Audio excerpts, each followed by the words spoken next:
Good morning everybody, welcome to a new video. Today is going to be a very special day. We are here back with Alegria Dive Resort in Alegria, southern Cebu. And I say it's special because we're going to be doing something environmental. And of course, you might have guessed, it's going to be involving with the ocean. That's also one of the reasons why we choose to come here, or one of the reasons we were able to come down here in southern Cebu, is to do some environmental project. And today we're going to be starting that. Now, before we start the video, we have to take you guys a little bit back from last year when me and Shirley went to do a Crown of Thorns cleanup in Antique Mararison Island. And you also might have remembered I went on a 3-day trip on an island even further out than Mararison, where we did a Crown of Thorns extraction project, basically to save the reef for them.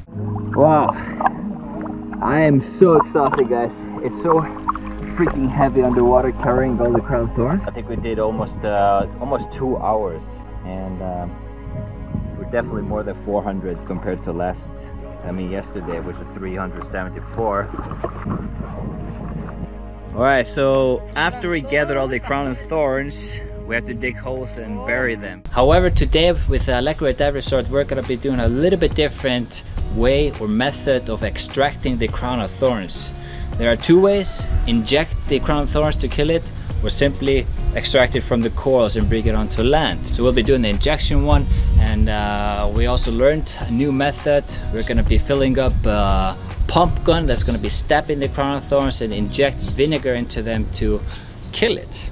And Alegria Dive Resort has taken it into their own hands to start a method, and actually a world's first PADI course that involves extracting Crown of Thorns. They are the biggest plague of the sea, and if they take over the whole coral system, the corals will be gone and the livelihoods of the locals here will be diminished. So the main purpose of us, tourists, foreigners, locals living in the Philippines, helping with the environment, the main purpose, we're actually just helping the fishermen with their livelihoods, their food source. So maybe it doesn't affect us directly, for me, usually, and everybody around us, but it affects the local people here living just by the corals. So we're helping them.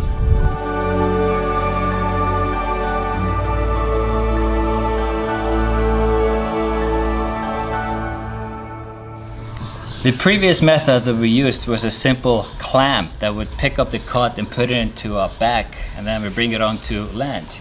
However, this time we're going to be using this injection gun, which has a needle here in front, and that's going to be piercing through the cuts. And then we squirt in the vinegar. That's it. It's no poison or anything, nothing chemical. It is pure vinegar, and that kills them. So we have a 2-liter bag here, and it shoots 20mm at a time. It's going to be attached to my back, and then we're going to search for them and inject them in the most safest way that is known as of now. Show them the needle. Oh, here's the needle. All right, let's gear up and get into the water, do our first scouting mission. We're going to be searching where they are, a little bit of assessment, and then we inject them.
just came in from the dive about 1.5 hours ago, and Charlene, she was doing the extracting with the gun. So I want to ask her, how many you got and how was it?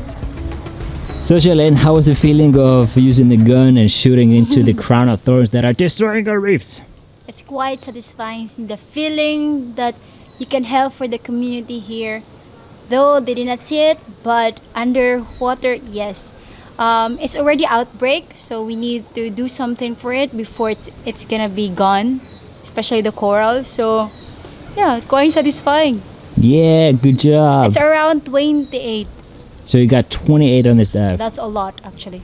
And by the way, on this course we have to document the size of them. That's why we're measuring, and of course the count and where the location. In order for you to do that is you need to be careful because it might gonna respawn. So yeah, that was amazing way to kill the Crown of Thorns. Sorry to say this, but we need to.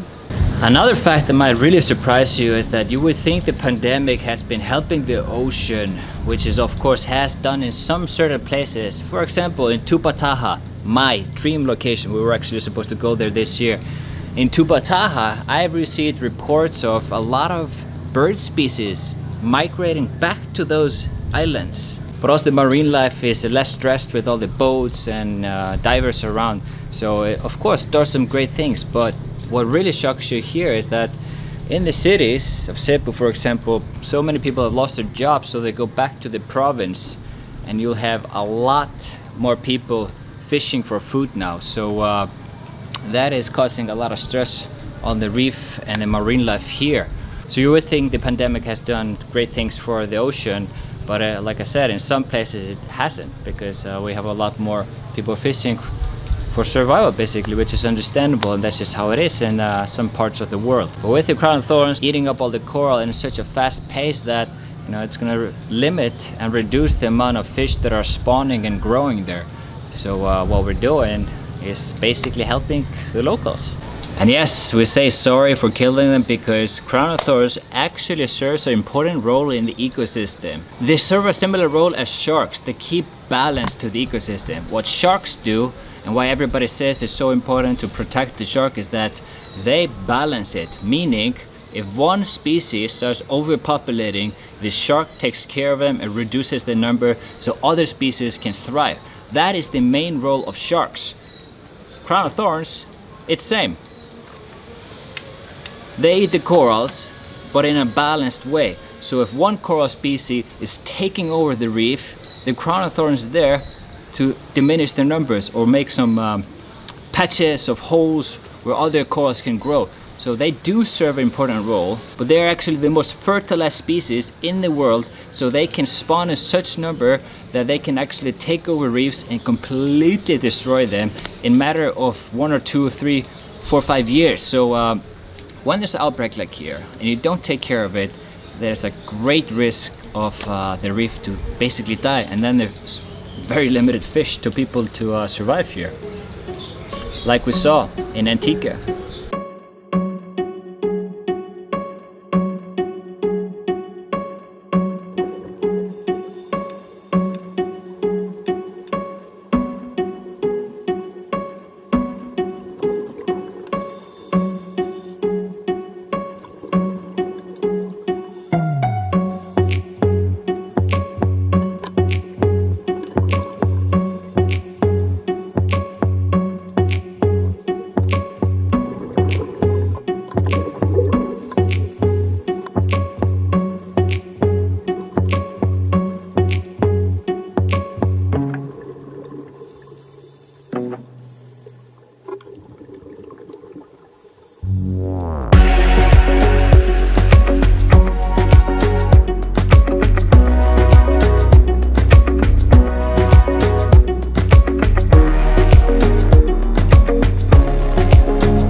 Alright, it is the day after and we are officially certified CoTs Management Divers. Not just me, but Shirley as well.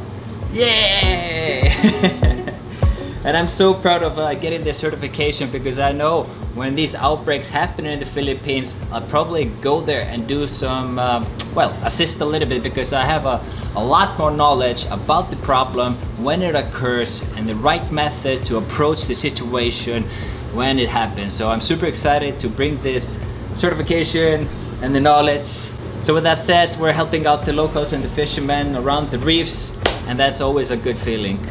And finally, I'm so happy to announce this is my first merch. It's called Luz Viminta, which means Luzon, Visayas, and Mindanao. It's a watercolor artwork that I created from pictures that I've taken around the Philippines, Mayon Volcano, Bohol, Chocolate Hills, and then of course the Enchanted River in Mindanao. And lastly, the 3 stars and the sun representing Luzon, Visayas, and Mindanao. And in another term known here in the Philippines, you got Luz Viminda. And you can see that here in Alipata or Babayan. It's available right now in the link down in the description. And with every purchase, we're gonna be investing in a project here in the Philippines, such as cleaning up the Crown of Thorns or some sort of environmental project, or helping out with Cure Foundation. So thank you guys so much for the purchase. Click the link down in the description, and I'll see you guys in the next one. Peace out.